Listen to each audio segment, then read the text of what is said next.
José Luis Gil Becerra. Él en su momento ha sido exdirector general de inteligencia del Ministerio del Interior, forma parte del Grupo Especial de Inteligencia GEIN, que derrotó a la gavilla terrorista de Sendero Luminoso, y las veces que hemos conversado, él siempre ha sido muy puntual en su punto de vista, en su análisis, en su perspectiva. Nos decía, esto puede empeorar. Y la verdad que esto ya rebasó todo límite, incluso de la imaginación. Porque lo que ha ocurrido ayer en Patás son ejecuciones, son hechos de terror. Por eso nuevamente queremos recurrir a este análisis de José Luis Gil Becerra en momentos muy duros para el país. José Luis, qué gusto saludarte, muy amable como siempre. Buenos días, José, muchas gracias por la invitación. Y sí, pues lamentamos profundamente que las cosas que vamos diciendo, que a veces son tomadas a mal o tomadas de una manera equivocada, terminen siendo realidad, ¿no? Eso es una pena realmente. ¿Cómo estás analizando estos temas? Ya se salió totalmente de control. 13 trabajadores secuestrados, ahora ejecutados. Si tuvieras que darle una mirada de respuesta rápida en la zona, ¿qué se tendría que hacer a partir de lo que ha ocurrido? Bueno, lo primero es que hay que saber de qué se trata. Está bien, hemos visto las muertes lamentables, sabemos que ya hay buen tiempo acción criminal detrás de la minería, especialmente en la zona de Patás, de la minería informal hacia la gran minería. Ya sabemos un poco de qué se trata, pero ¿cuál es la ruta? ¿Hacia dónde va todas estas acciones sumadas a las de Lima, a las que están habiendo en diversas partes del país? Y acá la ruta son tres. Uno, primero es el dinero, dos es el control territorial y tres es el control político. Y ya lo hemos descrito así en diversos foros y también lo hemos dicho acá en este medio, ¿no? Entonces, es obvio que van por el dinero detrás de toda la informalidad que hay. Dentro de la informalidad incluso está la minería informal o la minería ilegal. Los criminales van tras ese dinero. El segundo acápite es el control territorial. Aquí hay una lucha por el control de las zonas. O sea, es parte del proceso que están siguiendo, es el control de las zonas, y para eso ellos tienen que dar una demostración de sus capacidades operativas, de su potencia de fuego, de su capacidad organizativa y del dominio de la zona, del territorio, porque estas personas vienen además en nombre de otras organizaciones más, mucho más grandes, para poder demostrar de que sí, efectivamente están avanzando en el control territorial de las acciones que vienen realizando. Entonces, en mi concepto, esto es parte del proceso que recién se está iniciando y recién está iniciándose en el norte. Aún no sabemos cuán grave puede ser en otras partes del país también, ¿no?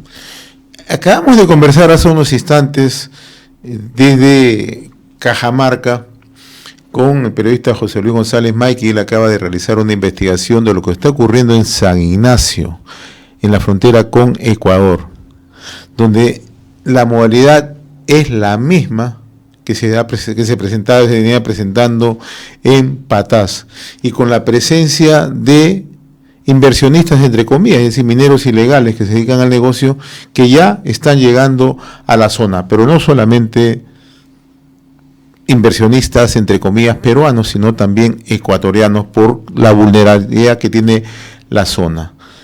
Entonces, este ya es un peligro. Y tú en algún momento decías que ya es una emergencia nacional. ¿Estamos en una emergencia nacional? ¿Esto es un tema ya de seguridad nacional que el gobierno parece ser no lo entiende?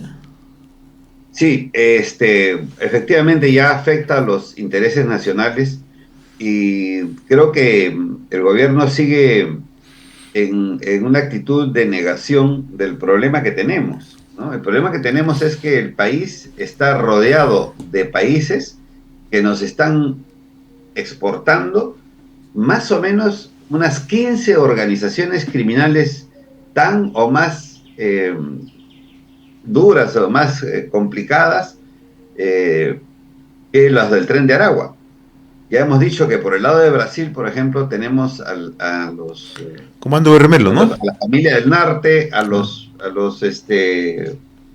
hay 3 o 4 grupos, o sea, estamos rodeados por organizaciones criminales y eso requiere una respuesta, no una respuesta solamente policíaca.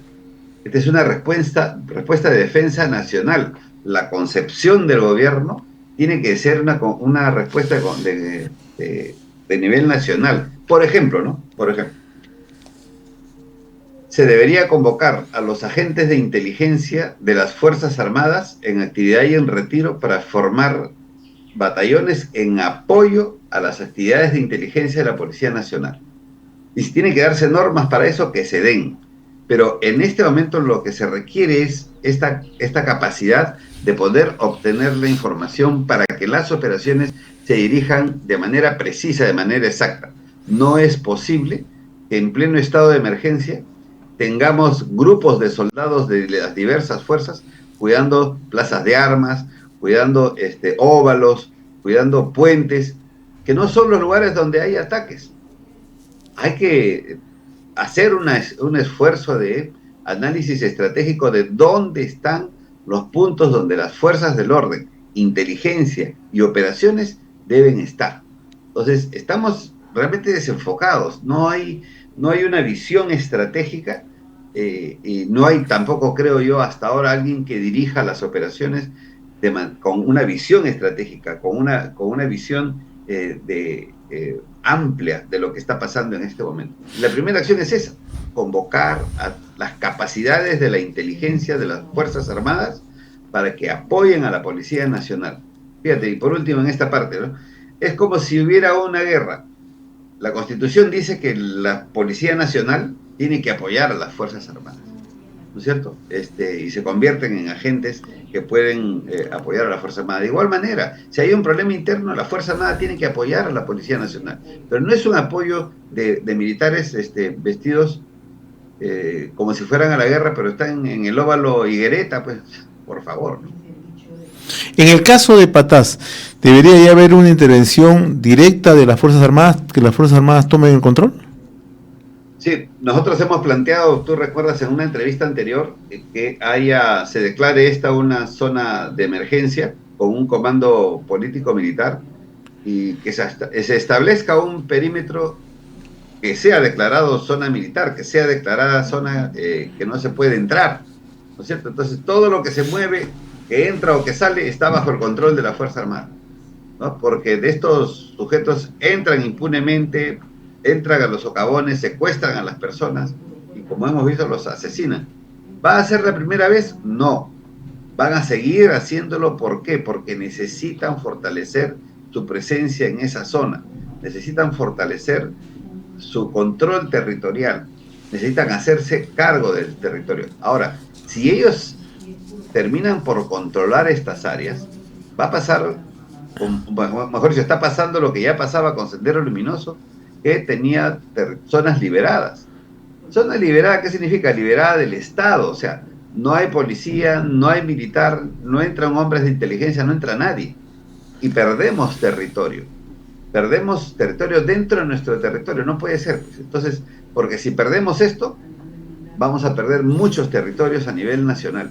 Por eso es que es momento de que la Presidencia de la República tome una decisión dura de declarar esa zona en zona de emergencia, declarar la zona militar hasta zona de guerra.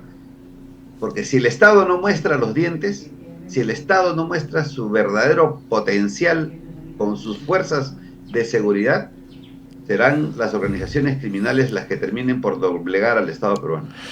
Mencionabas cuál es el modo de operación que están siguiendo estas transnacionales del crimen en nuestro país. La ruta del dinero, el control territorial. Estamos entrando a una etapa política. El control político que ellos buscan. ¿Cuál es el riesgo que tenemos ahora, en este momento, así como están las cosas, José Luis?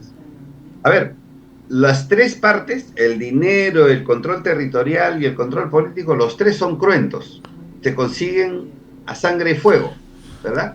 El dinero, ¿cómo lo consiguen? De los mototaxistas, de los mineros, de los pequeños mineros. O sea, ellos van a sacar el provecho de cada una de las partes. Entonces, en este caso, el control político va a ser cruento también, sí. Lamentamos decir esto realmente, ¿ya? Pero sí los dirigentes de los partidos políticos, los dueños, dirigentes o líderes de los partidos políticos, no tienen una estrategia comunicacional con la población para que sus candidatos tengan cuidado o prudencia de lo que van a plantear en sus regiones, estos van a ser atacados por el crimen organizado. ¿Por qué? Porque ellos ya tienen el dinero, ya tienen el control para poder poner sus autoridades.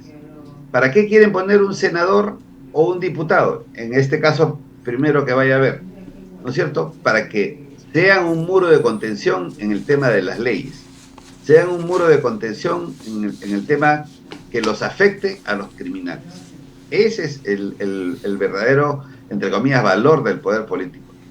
Podrían proponer hasta en las próximas elecciones un presidente, podrían poner presidentes, senadores, o sea, ellos necesitan el control político. Si no, miremos cómo está México en este momento. Más de 200 dirigentes, alcaldes y regidores en México han sido asesinados. ¿Por qué?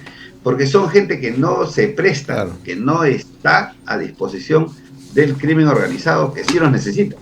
Hay lugares como Sinaloa que está tratando de ser recuperado. Mira cuánto dinero están gastando para tratar de recuperarlo. Es decir, que no hicieron lo que tuvieron que hacer, como hoy. Hoy tenemos que hacerlo.